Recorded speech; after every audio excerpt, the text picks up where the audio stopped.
I wanted to say, first of all, I am just getting over bronchitis, so I apologize if I get into a coughing fit. And also, I am supervising one of our students today at a clinical site. And so if I have to quickly turn my camera off, that's the reason why, just to protect their privacy. But I have been an occupational therapist for 27 years.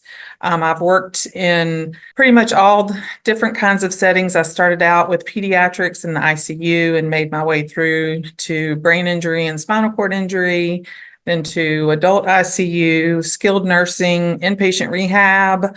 I was a travel occupational therapist for years. So I've been really lucky to have been able to practice in a lot of different settings. And I am on March 11th, I will be 5 years breast cancer free. So I have something in common with those of you who have had a cancer diagnosis, and even thinking about, balance. I had a terrible time with chemo. I felt like, I survived breast cancer, but I didn't think I was going to survive chemo. It was just wrecked me. But I had a fall simply because I was just so weak from chemo.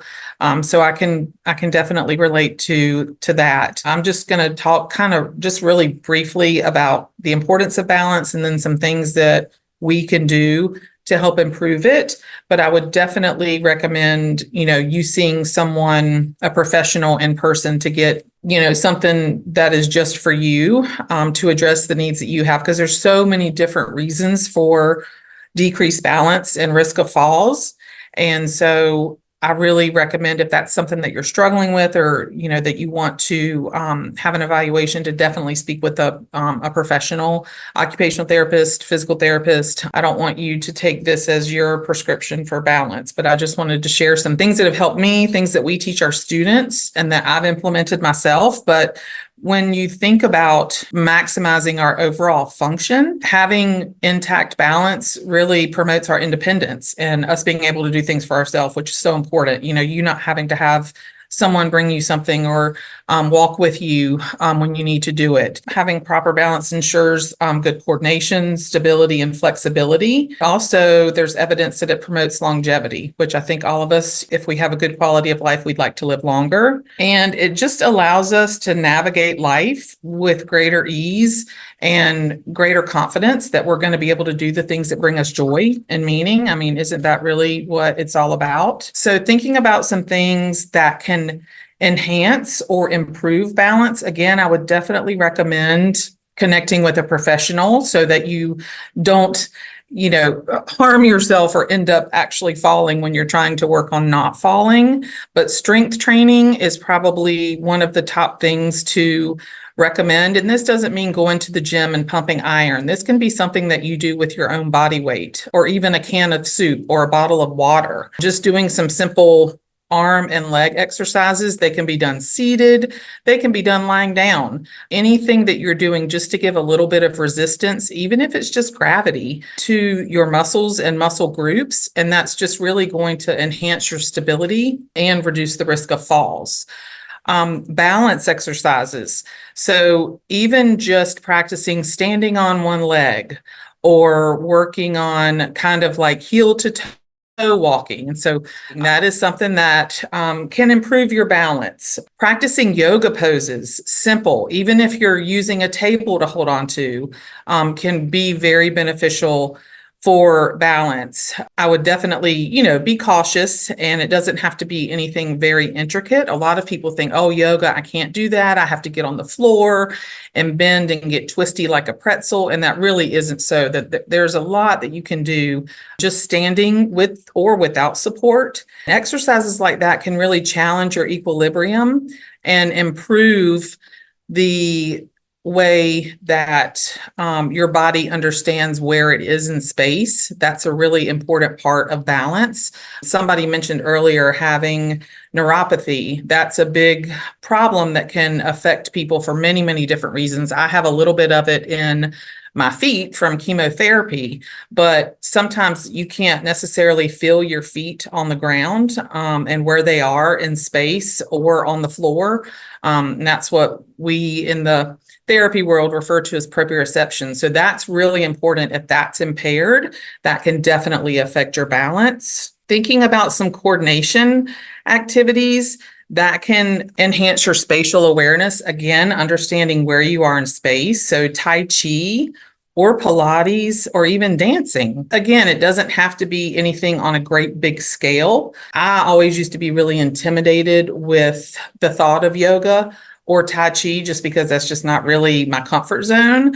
But moving slowly and being very aware of where you are in space can definitely promote your balance. It just refines your body control and your movement patterns.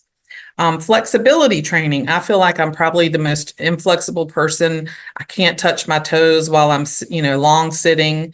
My hamstrings are so tight. So incorporating some stretching exercises to maintain, or in my case, improve flexibility in our muscles and joints.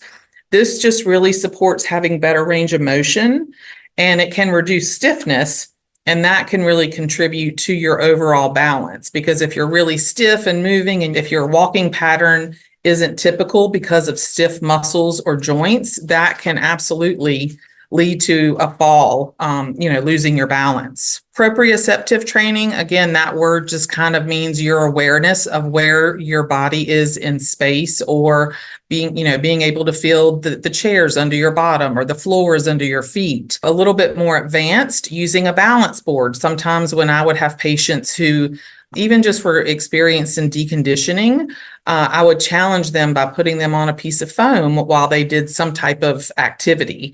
And so they really had to think about, where are my feet? Where are my arms? Am I on balance? So definitely that's a little bit more of a challenge, but if you're at the point where you just want to enhance your balance a little bit more, that is a great way to be able to just kind of sharpen the sensory feedback that you get from being on an uneven surface. Because we can practice all we want in our home and holding onto a chair, but the world is not even. We have gravel and there's curbs to navigate out in the community. And so it is important to be able to learn how to be stable on an even surface, but we also need to be able to navigate those uneven surfaces that we're going to encounter in the community. Thinking about your visual focus. Paying attention to your visual environment, noticing visual cues, make sure there's good lighting, making sure, everybody loves a beautiful throw rug in our bathroom or our kitchen. That used to be one of the big pushbacks that I would get from patients when I went to do a home evaluation. If you pull this up, you have less chance to slip, or, oh no, I don't, but then what would I have in my kitchen, And so there are ways that you can secure those things, but just making sure that there aren't obstacles in your way and that your path is well lit. And that just will really help your orientation to kind of where you are, and also your stability. And I know these things, they may sound kind of like common sense, but when you really are trying to maintain safety and maintain balance, these small things can make a really big difference. Footwear selection. This is another pushback that I get sometimes from patients, especially my mother, God bless her, she is living with advanced Alzheimer's. My father also had Alzheimer's. He never gave me any lip about anything, but my mom is quite sassy and spicy these days, but she's in a memory care unit. And when we go to lunch, she doesn't want to put her shoes on. She wants to walk barefoot. And I said, Mom, you can't walk barefoot. It's not safe. You could step on a thumbtack. We need to have shoes on. So we go round and round almost every day with that. But you need supportive footwear that has adequate grip and stability, especially during physical activities. But I would just recommend, I always wear, I've just got some like house shoes, house slippers that I wear at home. I always have something on my feet, because proper footwear reduces the risk of slips and falls, which in turn promotes better balance. So I definitely recommend, something with a rubber bottom, and shoes that you just like slip on that don't have a heel. They're sometimes better than nothing, but I would recommend a shoe that covers your whole entire foot, and not just a slip on that you could walk out of potentially if you're not used to something like that. Environmental safety, that kind of goes along with like the visual focus, but just assessing the surroundings and making sure that you can make modifications to minimize tripping hazards and to create a safe living space. where we live in our home, that is an environment that we can control. When we get out into the community, that's when you need to be a lot more vigilant about, making sure that your pathways are clear, or that you have a person, that can provide support, or a cane, or, a walker, whatever the case may be. But just making sure that even though, it looks pretty as far as, like the throw rug, or if you've got, an extension cord going through the living room and you say, oh, I know it's there. I step over it every time. It would just, be a good idea to eliminate those things. So thinking about doing some activities or things to increase balance, consistency is really important. So even if you're only, doing things for 15 minutes a day, twice a day, it's important to consistently do it. And also thinking about gradual progression. We are not going to be a weekend warrior with trying to improve our balance in 5 days. It needs to be a gradual progression so our body can keep up. We don't want to over fatigue our muscles where, then we're down and out for 2 or 3 days trying to catch up from all of the strength training or flexibility or stretching that we did. Consulting with a healthcare professional or even just a qualified fitness instructor is really important. So someone that has been trained in balance re-education is really important, and especially those of us who have, underlying health issues.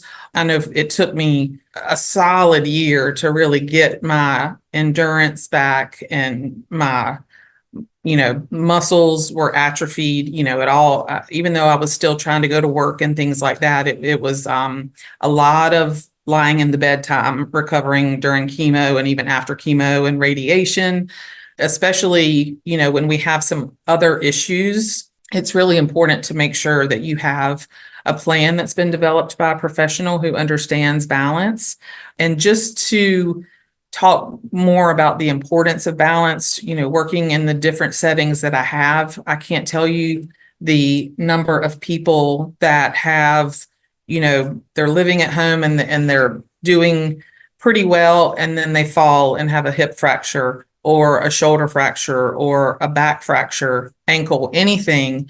And unfortunately, that can sometimes just really be the thing that they can't recover from. So falls, even if it seems like, oh, it was just an ankle, or, I broke my big toe. It's amazing how much balance your big toe is responsible for. And any part of your body that has been affected really affects your overall balance. That's one thing in occupational therapy. We are taught to treat the whole patient.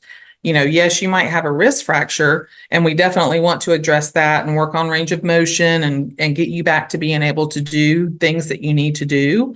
But it affects everything. So we have to look at you as a whole. Well, what else is it affecting? It doesn't matter if you're 40, it doesn't matter if you're 90.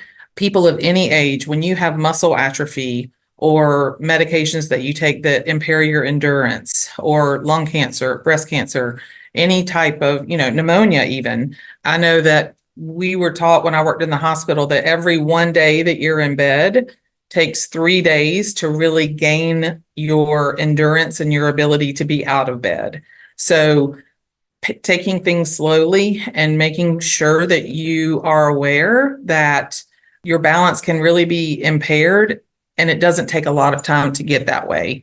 We can lose it really quickly, but it definitely takes a longer time to be able to build it back up. So that was a really big spiel, but does anybody have any questions or anything you'd like for me to elaborate on, or a story that you want to share? I have an older dog, and I have to put like yoga mats and throughout my house, and I have to put a couple rugs down. And I'm debating on whether or not I need to put something sticky underneath the rugs to hold it down to the floor better or not. What do you suggest? Yes, absolutely, 100%. When I worked in home health, a lot of times patients didn't have money to go out and buy, they have really nice stickies that you can get from Amazon now. I have used in the past shelf liner for people that just didn't have other resources because it's cheaper. But I just bought for myself in my home. They're almost like kind of like a triangle from Amazon, and they just go on the edge of the rug. And so it holds it down, because that's really, once you're on the rug, if it's flat, that's not as much of a problem as just getting over the rug. So I would definitely recommend something to adhere those things to the floor 100%. I know this was mentioned earlier about neuropathy. I mean, I was my mother's caregiver, and she had neuropathy, and that definitely plays a role because you can't feel the floor the way someone without neuro. Do you have some specific suggestions? Because I think that a number of folks here, that is definitely one of the common side effects of treatment. Do you have some suggestions for those who have neuropathy of the feet? So for what I still have to do, that's one reason I wear shoes in my house all the time too, is good footwear. And I think training with a professional to improve your balance is important, because the thought is, when we can't really feel where we're standing, we want to look down, but we want to look where we're going, and down is not where we want to look. So proper footwear, and if you need any type of mobility device to assist, maybe it's just a cane, maybe it could be a walker, maybe it's a grab bar to have your home modified. I think the biggest thing for me with the neuropathy is proper footwear and, an assistive aid if you need it. Mine isn't, so, mine's not my whole foot. There's just lots of different places on the bottom of my feet. It drives me crazy. But having shoes on definitely helps me and makes me feel a little bit more like I have a solid foundation underneath. And everybody's different. Of course, this isn't, one size fits all. So what works for me might not work for you. And that's why I recommend, speaking with a healthcare professional, such as a physical or occupational therapist. Jenn, thank you so much for this information. I am on chemo currently every 3 weeks. I've had a stroke. I walk with a cane. But I noticed that in my house, I don't need my cane so much. I don't lose my balance. Mm-hmm. But Jenn, as soon as I go outside, it's like all this space, all this, I guess, unknown area, just the thought of it gets me a little dizzy. Mm-hmm. How can I overcome that? Because I almost think that I could be okay without that cane if I could just adapt to the outside. What's going on? So a cane is typically the last thing that you need before not needing anything. So in your home, it sounds like you've kind of graduated where you might not need the cane.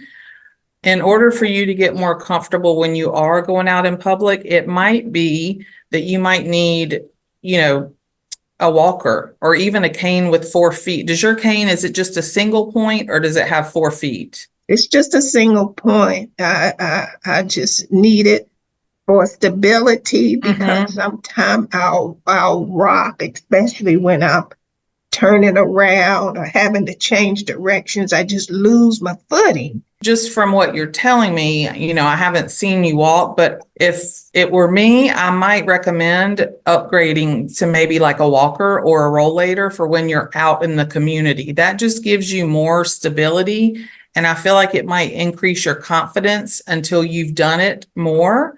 And I think even practicing, I don't know what area, what you live in, but even in the parking lot or the driveway, or if you have a safe road where you could walk on different surfaces, and practicing with a walker that has wheels or even a cane with 4 feet, that just gives a little bit more stability as well. But it sounds like until, chemo, I know, that it just drains you completely of your endurance. And that was the issue when I had a fall in I was just so exhausted. I didn't trip on anything, but until your muscles get their strength back, you get your endurance back, it might not be a terrible idea to use something like a walker with wheels or a cane with 4 feet on it.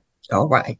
Thank you so much. Yes, ma'am. I wish you well. I have found a rollator really to be the best option for my mother who finally passed away, who had very severe problems with balance and neuropathy. And of course, now I have it as a result of chemo and radiation. And one of the reasons I really like the rollator as opposed to a cane or even one that doesn't roll, the silver ones that just you pick up and pick up and pick up, is because you can sit. The seat. Yes, ma'am. Because as you all know, the fatigue is sometimes so profound that you just wonder, how am I ever going to make it through this day?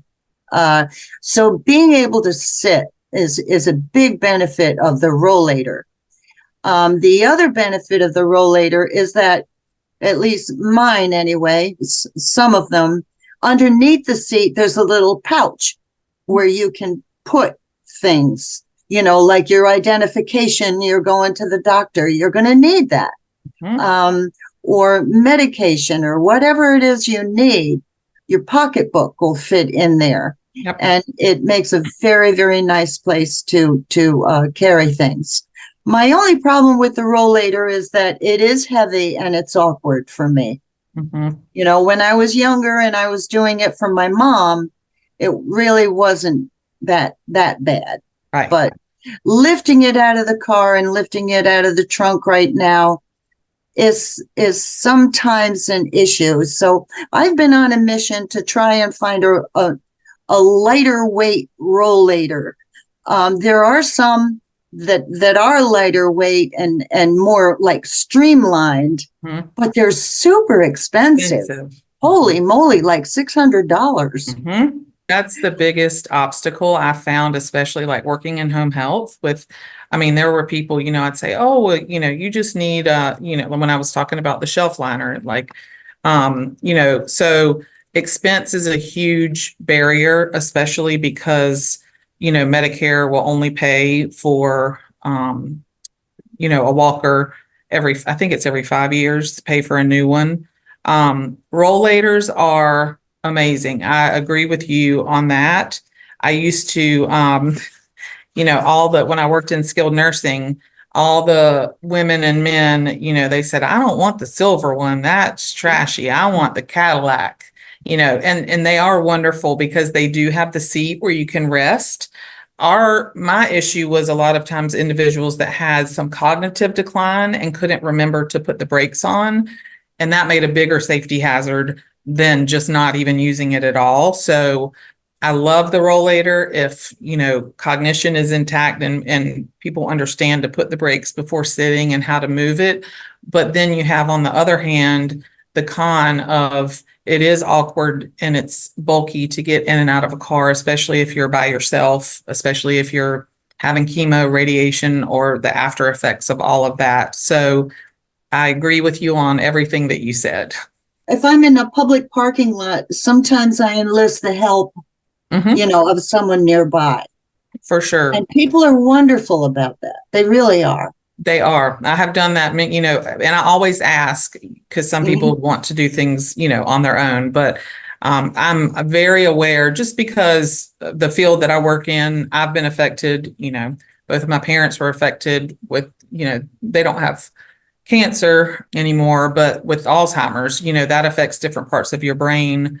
And certainly, I remember the physical therapist gave my dad a walker, and he was, like late stage Alzheimer's. And I said, you can't give it. He doesn't understand how to learn to use that. Oh, it'll help him. And 2 days later, he's in the ER with a busted head and 10 staples, in the back of his scalp. So walkers and rollators are wonderful when people are aware, of the safety concerns, as far as being able to use them and safely get them in and out of the car or in and out of their home or whatever the case may be. Yeah, I found that for me, a cane was even more troublesome than no help at all, because my hands and my arms are wobbly and weak. And trying to figure out, okay, where's the head of that cane? where do I put the cane next? Am I putting it too far away? It drove me crazy. Yes. And it's not, I agree. It doesn't feel as natural, and especially just because it's on one side.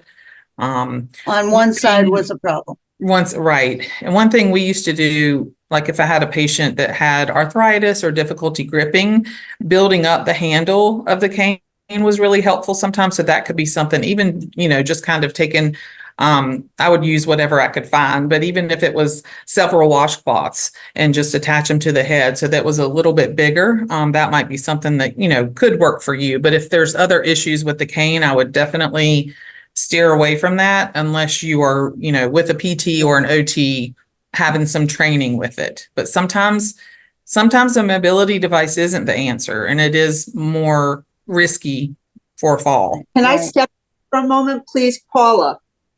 The cane I have has the 4 feet. Can you see that? It's also got a fantastic handle with a flashlight. In the evening, you have some light. I don't remember where I got it, probably through Amazon, but it's okay. I had a rollator, which was never near me when I fell during my treatments. So I was in pretty bad shape, a couple of falls, but now I keep it by my bed in case, because you all know, this is like starting year 6 of surviving small cell lung cancer. So I keep that nearby. I'm also a mentor now to a man who was recently diagnosed, and I think he's taking my advice in getting a rollator to have it close by. But if you can't find an affordable rollator, or you can't find a light enough weight one, look for a cane that's got the 4 feet and preferably with a light in the handle.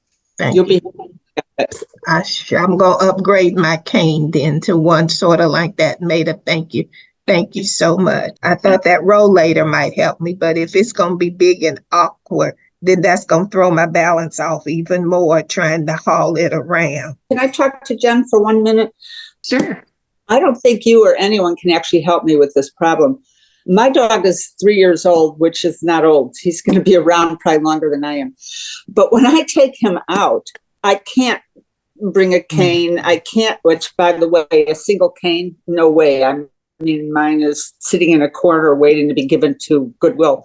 I can't use a walker, but there are times if he stops suddenly, and he's not a big dog, he probably weighs 23 pounds, but if he stops suddenly to look at something behind him and I turn too quickly to look, I almost fall. I can't tell you how many times I've almost fallen taking the dog out. I don't know if there's any cure to that. The cure that I've suggested and that I still actually do is walk. I have a neighbor and I walk the dog. There's just not, I've had patients where we've tried different types of leashes. We've tried, put the dog in the rollator basket. They were small enough and they went out and then just plop them in the grass when they need to go to the bathroom.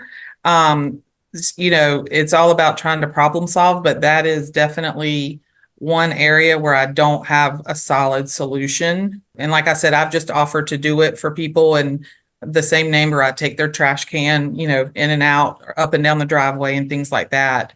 And I think, nobody ever wants to give up independence, but I think some small changes like that can go a long way in keeping you safe, and keeping you on your feet. If you have any support like that, to be able to do that one task where, can you just walk the dog for 10 minutes, whatever, twice a day or whatever the case may be. I'm sorry that I don't have a golden answer for you. I didn't think there would be. My husband is much better with this dog than he ever was with my last ones. Thank you. And thank you, Maida. And Joanna, I totally agree about the rollator. My mother had one, and I had to laugh, Jim, because she also said hers was, because hers had the fancy seat and stuff. She said that she called it the Cadillac of walkers too. But they are. My mother was very resistant to it at first. It scared her. She was afraid it was going to get away from her. But once she learned how to control it, she fell in love with it. Oh, my mother the same too, especially being able to just sit down at places, Right. Yes. We've had a question about cushiony sneakers like Hoka's. I've never tried on Hoka's. I hear they're amazing, but I feel like because they are so cushiony, I feel like it might take a little practice to get used to how they feel under your feet. Because sometimes too much spring or too much balance can throw you off as well. So I think it would just be kind of an individual case, trying them on, and seeing how they feel, practicing in a safe environment where you have support, or, you're not outside in a big open space. I think they're great footwear, but like I said, sometimes the more cushy, the more unstable they can become. I know my dad, he always swore by, he wore SAS. I don't know if it's still around, but he just loved them because they felt comfortable on his feet. They weren't too cushy, but they were comfortable enough to support him. But I would try them out, even if you're just in the store and try them on, or, order them from like Zappos. They always have free returns. So if you ordered them and they didn't work, just practicing around your home. That would be my advice, is just kind of trial and error in a safe space. Skechers have a rigid bottom, which helps me with my balance because it grips the cement, and it's not that cushiony. If you can see, it's just the bottom. So that's an idea. And my doctor turned me on to these a couple years ago, and I wear them constantly. Skechers are great, and they're affordable. Yes. Too. You don't always have to buy an expensive shoe to have a great shoe. It just needs to be something that works for you and the issues that you have. I just saw the chat just popped up for me, and it says thinking about bending over without becoming dizzy. Another thing that I have recommended many times in the past is elastic shoelaces. They now look like just like regular shoelaces, so that if you do have a shoe where you have to tie them, if you put those elastic shoelaces in, they're tied. All you have to do is slip your foot in. And then even if you have like a long-handled shoehorn, you can really eliminate having to bend over for anything. So that is an energy conservation technique that I have taught to a lot of people, just with, just some generalized deconditioning, or individuals that have had back surgery or hip surgery that can't bend over. But that's another thing that kind of promote your safety, because when Jane said she's bending over, she's getting dizzy. Well, then if you sit back up, you're still dizzy, and then you try and pop up like toast and take off, that can really be a recipe for a fall. My question in regards to the hokas was the proprioception. Like, you're so far from the ground. Like, I switch on and off. I do have them. They're great. They're cushiony. But I do notice that when I wear my New Balance, I can feel the ground. With the hokas, not so much. You don't feel the ground, if you know what I'm saying. I haven't ever tried them on, but I've seen them. I've seen that they're very thick. So somebody that has pretty severe neuropathy, it might not be the best choice, but it could be, again. But that's good. That's good insight for people that haven't tried them before. Here where I live, there's a lot of people that have the walker that has the wheels and it has a seat, and it's lightweight. And so many people here use that. I mean, I lifted it. It's lightweight. I was looking to get one at one point, just when I go out. But then I didn't have any place. Well, now I don't need to. I was looking that my oxygen tank would fit in. But now that I've got the little shoulder thing that I use when I go out, that wouldn't be the problem. But most people here use that. It's lightweight. It's, 4 wheels. You can sit. One thing, when I was working in home health, I felt like my claim to fame, and that would get me to retire at 40 and sitting on a beach sipping a fruity drink, was I had so many patients who had oxygen tubing. 100 feet of oxygen tubing in their house, so many falls from that. And so I wanted to invent a retractable oxygen tubing system, because I thought, oh my gosh, this could, eliminate so many falls, because we saw it so much. So that's, I'm glad that you have the one that, I know it's more for going out. I only use that when I go out, because the heart doctor didn't want me on. I have the 50 foot of tubing. I can go from my bedroom out into the hallway. I've never tripped on it in 5 years. Okay, good. I jump over it. The only thing I don't like with this thing, they come coiled, and you can never get the kinks out, no matter what you do. I'm all the time pulling it back, retracting it back.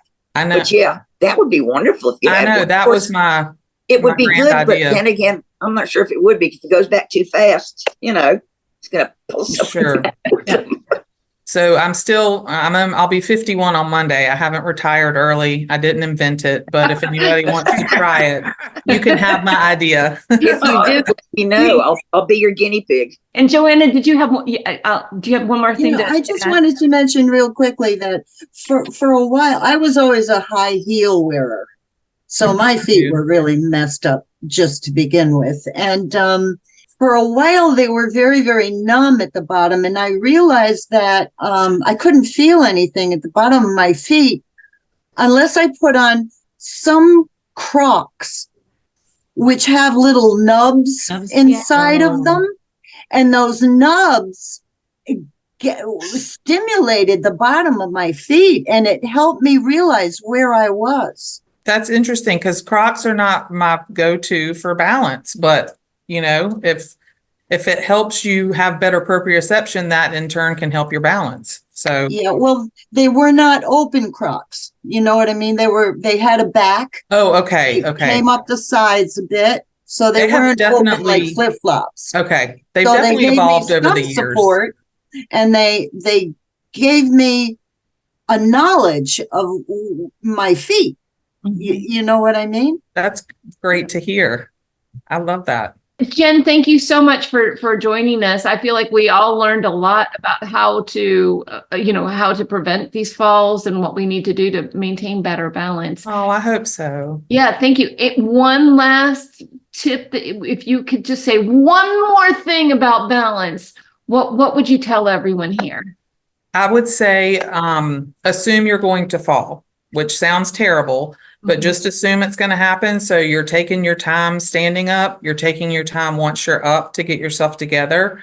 I even have to do that now, and I'm cancer free and healed up from all my treatments. But the older we get, our body changes. So I would just make an assumption that you're going to fall, so that you're being that much more careful and mindful.